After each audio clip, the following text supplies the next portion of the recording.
It's your boy Johnnie Cabell checking in.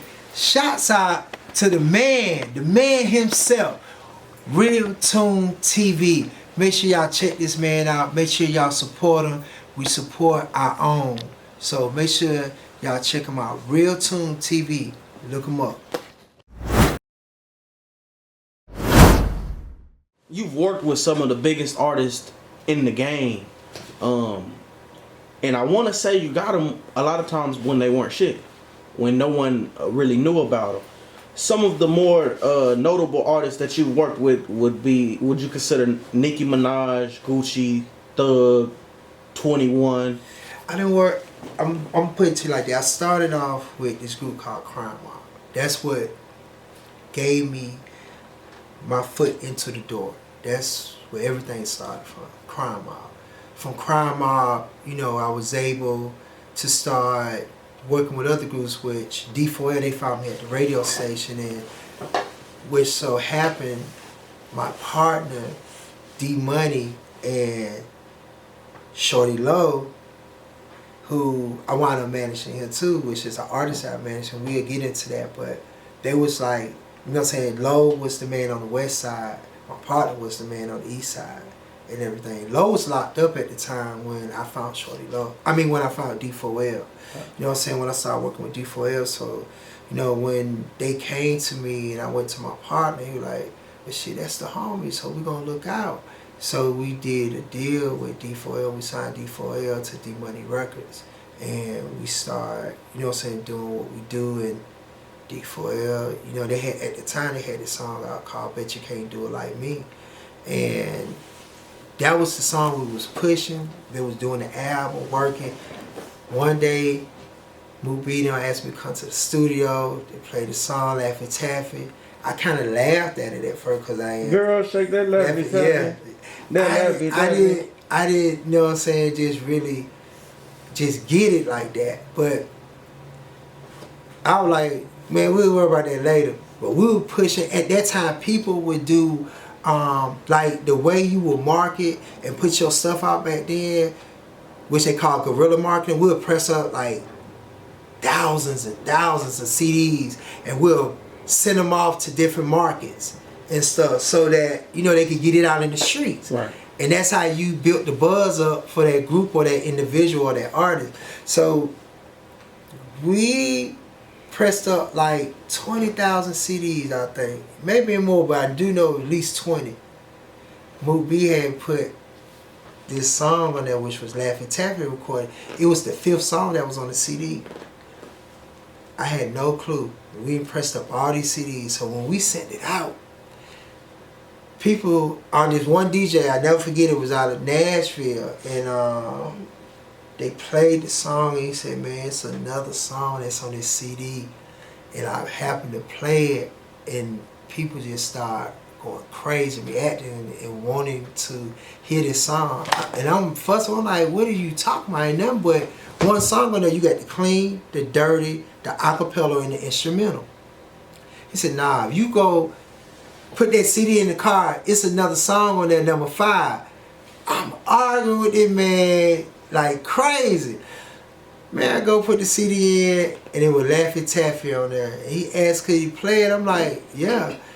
Man, I promise you, people don't really know, but Laffy Taffy literally blew up. Oh, it's like the word just spread it like a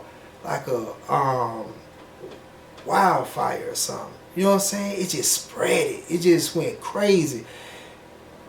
It got so crazy that people that didn't like the song was forced to play this song because the request was so huge. It was like crazy. It was like unheard of. And we had to stop the CD that they had recorded a whole album. We had to stop it. Stop them from distributing out and flip the whole thing. That's how the Snap era really came. Yeah. So they redid the whole album, and it just went crazy. Laffy Taffy was so big that it broke all type of records. We're in the Guinness Book of World Records. you know what I'm saying, behind this single. Wow. We broke the ringtone sales, all of that. Like, sold most ringtones in a week, whatever. Like, it was just crazy. It was just like on steroids. Laffy Taffy was a song that was on steroids. It was getting like played like over 10,000 times a week on our radio station throughout the country. It's the #1 song in the world. So ain't too many people that can tell you they had a #1 song in the country. So when you get a title and you reach that plateau, like, that's big, that's huge. So, you know, reach that in, you know, from the D4L, I met Shawty Lo, and that's a story within itself. And, you know, Lo was a street person. The group had changed the whole concept. You gotta think, D4L was 4 guys that came from 4 different parts of the projects. Like, for real, you had like Perry Home, Bowen Home, Herndon Home, and God, I always forget the last part, but they came from 4 critical parts of Atlanta, Georgia, dangerous parts. So they were street guys. Not, you know what I'm saying, the stuff that people try to perceive them and take them as when we had put out the Laffy Taffy and then we had the snap music, but these is real street guys that you dealing with. Making dance music though. Exactly. Okay. But we were forced to because Laffy Taffy blew up so big, we had no choice. We had to switch it. You know what I'm saying? So, but Lo, like, you know what I'm saying, it got so big, Lo forced to put, he even had to put a verse, we had to put a verse, because he was on his way getting out, and he put a verse on Laffy Taffy just so that, you know, it could be attached to it. Right. And everything. When he say, I'm Lo, you know, I'm Lo, CEO, guess that, so that. He wasn't even rapping that time, but we had got him so real quick just to make him a part of. And he was like, man, I guess, man, is that what they want? Is that what they, because he had the way he talked, but, you know, it was crazy. But then, you know, with every group, you always got stuff that, you know, happens, and everybody was screaming Fabo, because Fabo was he just stood out. He wore all these different colors. He had the little foot move that he'll do. He got the glasses. The glasses, the shades and everything. So, you know, everybody was screaming Fabo, Fabo, Fabo. And it got out, and it got back to Lo, and it was like a comment that would say, like, what would D4L be without Fabo? And that kind of disturbed the group and Lo in a way to where, you know, people started telling her, they was like, man, Lo, you do this shit for real, man. You from the street, man. You need to start rapping, and, you know what I'm saying, like, you didn't walk that talk for real, like, you know what I'm saying, you real bankhead, and, you know, and Lo like, yeah, you right. And he went in the lab, and, you know, he started recording, and it just, his first song was that I'm the Man, and we started, it's crazy because I'm the Man had grew and was bumping so big that they were playing on the radio before we even mixed it. We had just sent it to Greg Street. Greg Street is the person that's behind breaking I'm the Man.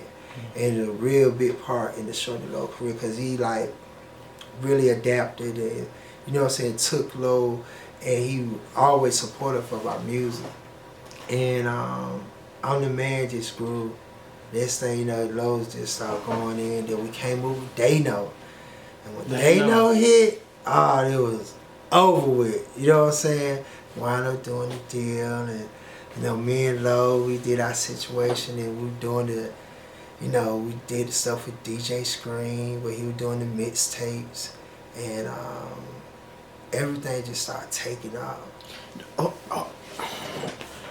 You being very modest right now. But I want to know, within the process of you working with Shawty Lo, like, who do you feel like you put on? I think it's important that people know people like you in the background and what they really do for the culture. Man, not to put people business out there, but I definitely been behind the scenes with a lot of artists. It like, that whole movement that was going on the West Side, I played a very, very big part in. Even dealing with like the franchise boys, the shop boys, you know what I'm saying? And when I say I played a big part, like I was moving these artists around throughout the Chitlin circuit. Even going back before that with Trillville, Lil Scrappy, you know what I'm saying, the whole Lil Crunk era. Like I was the guy that booked these shows and took these artists on the road, and they didn't even know how to collect their own money. You know what I'm saying? Even the Mac, they didn't know this stuff. Not trying to be funny, but they didn't know how to pick up their back ends, and you know what I'm saying? And that's another thing I was known for. Johnny gonna get that back end. Right. You know? And I don't know if that's the part that made people feel like I was like a Suge Knight or whatever, but I just made sure we got that back end. That part. You know what I'm saying? So, you know, I was that guy that people would go to and use. Okay, we want you to handle all our bookings with our shows. You know what I'm saying? Dealing from Scrappy, Trillville, all of that.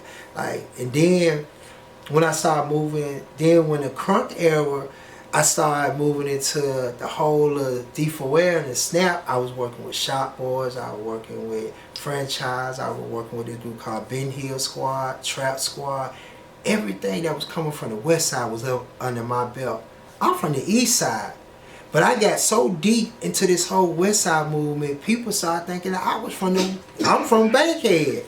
You know what I'm saying? But I'm not from Bankhead, but I ran everything that was going on over there dealing with that movement. And like I said, I had a booking agency and I had a management company. So it's either you would sign up under me on the management, or you were dealing with me with the booking, or I was helping the label that was behind the artist or that individual either get a deal, get put on, or I'm putting their artists on in the city. You know what I'm saying? I started a lot of independent labels where I was helping them, you know. But I never really put that out there like that or talked about it. It was just, I knew what I done, and I know, you know, they know what I done.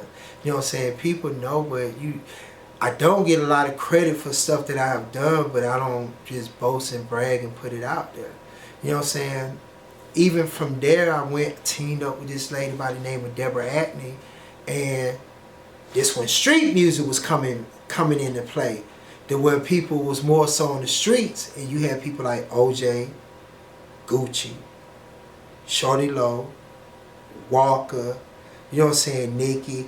Like, but Lo was my artist, but OJ, Gucci, Walker, and Nicki, I worked with this lady named Ms. Dale. She put everything in my hand. You take care of all my bookings, all of that. That's you. She ain't get in my way, none of that. So I'm working these artists, and I'm making them money. I'm bringing Ms. Dale literally $250,000 in a bag, Louis bag, whatever. I'm bringing bags like that to her. Yeah. For one artist. This one artist, that was Gucci. But I'm bringing bags for OJ, bringing bags. You know what I'm saying? I took Nicki from zero. This is a true story. I took Nicki from zero to $100,000 a show. Me, I did. When she said, who you know made $1 million off a mixtape, I'm who she talking about, because we made $1 million off a mixtape, because we doing all these shows. I'm talking about her numbers going up, she going crazy. Bam. Making all this money. Gucci. Whew. Now Gucci, everything was good till he started going to jail and things just started taking a turn. That's when I was like, oh, I wasn't expecting this. You know what I'm saying? Because Gucci was the first artist I worked with that went to jail and repeatedly started going to jail. And it started messing up the money, because who they looking at? Me, because now that he can't do the show, they like, we want our money back. Right. Or like what we gonna do? So instead of them going to the manager, they come to me because I'm the one that booked the show, because I'm the contract that they have. Right. But I ain't the one who, like, when a show come in to me, when I book a show, I get my percentage, I send the money to the manager. it's out of my hand when I sent it to him. And you know how hard it could be trying to get money back from a street guy or whatever. You know what I'm saying? Before it got. You know what I'm saying? So it's like I had to deal with all that. So I had people trying to tear my name down, trying to destroy my company. I went through a major situation with a certain individual that wrote a story so big on me that it really like to crush my whole company. But what she didn't know was, number one, I'm a child of God. Number two, come on, somebody. You know what I'm saying? Number two is when you are doing the right thing and you're not in the wrong, the truth always come to light anyway. But I had my business together, so I was able to protect myself. But this lady really tried to tell me, and she was trying to steal my company. She was trying to steal my artist rep. Like going to and telling that, you know, because she tried to do what I do. And it got really like, this person, man, I don't even want to get him that fame like that. So I ain't going to even mention their name, but they know who they are. But they even try to do what I do, try to be me. You know what I'm saying? Try to get my artists to come over to them and everything, but it didn't work or whatever. But if it wasn't for people really knowing that I do good business and who I was, oh man, I would have been out of there. They tried to bring a RICO act against me. What? They tried to hit me with a RICO. Went through a lot of stuff dealing with Gucci, dealing with these shows, and people trying to blame me for being the reason why they weren't getting their money back or stuff going on. But so how'd you survive the RICO? That man upstairs. Yeah. Were you arrested for it? Nah, I was never arrested. They tried to charge me, but they couldn't because my paperwork was too tight. Right. My paperwork was too tight, so that wound up fading away and everything. But I started it's like people were seeing what I was doing out here, running and breaking these artists out here. They were working like everybody come. I started working with this artist out of LA, OT Genesis, to where, you know, they came to me and we just went crazy, running him around all the markets and stuff. I was even working, even like YC, like it's so many artists like YC. When YC, and before Future became Future, you know what I'm saying, I was not even aware that he was the one that really was behind and wrote the whole Rats on Rats. But my partner, once again, I told you, I work with a lot of independent labels and stuff. So I had relationships with the label, with the independent label, because they may have been my friend or somebody who I'm doing business with, working with. So he had the artist YC. Me and my boy Play, which is Big Play Entertainment, who YC was signed to. They had the song Rats on Rats, but I didn't know that they had bought the song. But Future was the one that really wrote the song, and he was really the one. But I went with my boy, because he had YC, and he was the one putting up the bag. Should have took Future, because Future was the one that was the talented one. Right. YC, man, I worked this man so much and so hard. This man told me, I'm tired of making money. Like, he like, I didn't know it was going to be like this. I did my group Crime Mile like that. I worked them so hard. We were doing so many shows. Sometimes we do 4 shows in a day. They was like, they begged their parents for me to take them off the road. Begged them. They was crying. I'm talking about tears, literally crying, because they was tired. Right. But listen, when I came into the guy, I was so hungry. I'm talking about hungry. I was like a lion, a beast out there. I was doing management. I was doing security. I was the driver. I was the DJ. I was everything. The booking agent, everything. And boy, all I thought about was getting that bag. Getting that bag and how we can make it to our next show. And it's crazy because now I be like, man, it's impossible to do something. But I didn't even realize how strong I was going. Like, I was like a beast out there. But I was working on kids like crazy. You would think I was like a slave owner. Mm. You know what I'm saying? Or I had some Mexicans or some Chinese people working or something. Like, that's how they were working. But they took that money off, and man, when they took that money off, it ain't never been the same since then. Because I told, I said, listen, you take the money off, I'm telling you, they ain't, you know what I'm saying, anything can happen. Stuff started happening. That's when I found D4L and stuff. But I was working YC, and that man, he was another one that couldn't handle the pressure. Cause I had him booked like 7 days a week. We were doing shows on top of shows. He had after parties, and he got to do. Then on top of that, he doing interviews. He got to go to the radio. He got to go do this in store. We got to go do this book sign. I mean, you know what I'm saying, sign or whatever. So it's like all type of stuff going on. He couldn't handle it. Couldn't handle it. You know what I'm saying? That's why he really stopped. He could not handle the pressure. And he was making money. How you get tired of making money? So, you know, I did like, you know what I'm saying, working with, you know what I'm saying, people like that, like YC. I also, you know what I'm saying, another artist that I could say that's been a real big artist down to this day that's been out there, this artist by the name of Cash Doll. You know, I worked with Cash Doll. I was making her money, and she couldn't even have a song on the radio. Cash Doll from Detroit. Cash Doll from Detroit. So I'm working her. I had like a 4-year run I was doing with her and stuff, and you know, we was making money. We got I got her up to like about 15,000 before she really had got something that was even on the radio. Was able to put something on the radio. We was getting it bad. I'm talking about making money, you know. And this a female, you know. And I'm gonna say something about that, what I just said, she a female, because that's another thing about me that has started transitioning. Like, I caught, when I started with Nicki, after Nicki, it's like I caught a niche working with these females. It was just something that just seemed like it just mashed together, and it just made a thing, because Nicki, Cash Doll, and I was booking for these artists that was managed by other people like Cardi and Megan. You know what I'm saying? Like, I worked with their management and was booking their artists and stuff. You know what I'm saying? Then I came up on Light Skin Keisha. I started booking her to where it actually fell in my lap. I didn't try, it just fell in my lap as far as managing her and stuff. Yeah.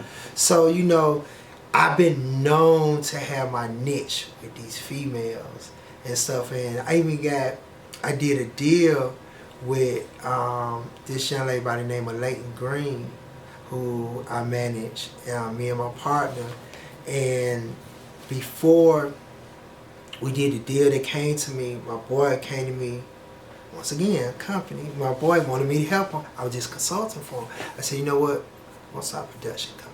I want y'all to sign Leighton to this production company. I'm going to take management, and I'm going to go get us a deal. Not only am I going to get us a deal, I'm going to get us $1 million plus. She ain't had no record on the radio or nothing. But her social media was so big that it was crazy. They put about 150,000 into this girl. You know how much I got her? $2 million. $2 million deal, 1.2 up front. And got them their money back and everything. Double, triple, or whatever. And this was somebody that came from nothing. Was damn near homeless at one point in time. You know, she had a story within herself. You know, but my boy, when they came to me, you know what I'm saying, I took that from where it was, created something, made something out of it, and pew, magic. You know what I'm saying, did that deal. I also did a deal with a young artist by the name of Kissy Lee. I signed her when she was pregnant, 6 months. And this ground zero, went like nothing out there. But I believed in her, and she had an incredible voice to me. And I took that, and I got her an independent deal with this company who I started out who had signed D4L. My man D Money had been out the game for 10 years. I brought him out of retirement, brought him back in. We signed Kissy Lee, did a big deal, 6-figure deal, everything. Got her nice chunk up front, you know what I'm saying? And now we about to get a major deal, and it's gonna be worth some meals. Once again, I did a deal with my artist Flage, who we assigned to the company who had Leighton at first. We assigned it to them, Leveled Up Music Group. I had did a deal with that, but you know, things happen, stuff didn't go right and all that, but you know, everything ended on a good term. But I had did a situation with her, got her a deal and stuff. So, you know, I was doing deals, like last year I did like 4 deals, all independent, but with big deals. And that's leading to stuff, something good. I booked for a lot of people, and some of the people that I ain't work with that you may not even think or know, but I was behind. It was a part of when it was in the beginning. And that's another thing that I go through. Like, I work with a lot of these artists, and it be situations that occur or that'll come up once that fame hit and once that money hit. Famous money will always break up artists or break up this business or cause problems. I ain't work with artists like 21. I ain't work with artists like Young Thug, Pee Wee Longway, Young Scooter, all these artists. You know what I'm saying? But certain ones, it be like the greed of money or the fame, and we start having problems, and then they start poking their chest out. Like, they big now. Right. You know what I'm saying? So I might started with this person. Once I ain't got them up a certain number, now they making all their money, but now they feel like, oh, we got it now, or we could do this. Like, I down there at one point in time, then they had the whole city where people like, man, we can't let it man got too much power. He just got too much. We can't let him book this certain artist or that art because he's just gonna have too much control. It's like I damn near had a monopoly on the city at one point. Niggas was getting intimidated. They didn't want to see a black young man who ain't bothering nobody make all this money or have all this power because of controlling all the artists. You know what I'm saying? If everybody coming to you, everybody, then it's like, you know, he doing too much. It is crazy because our own people, we hate on the success of another person. You know, there ain't people even that you working with, they feel like they start trying to count your pocket or feel like you getting too big or you making too much money. Or you living in a mansion? You got jewelry? You got more than what I got? Or you driving that type of car? People hate. You know what I'm saying?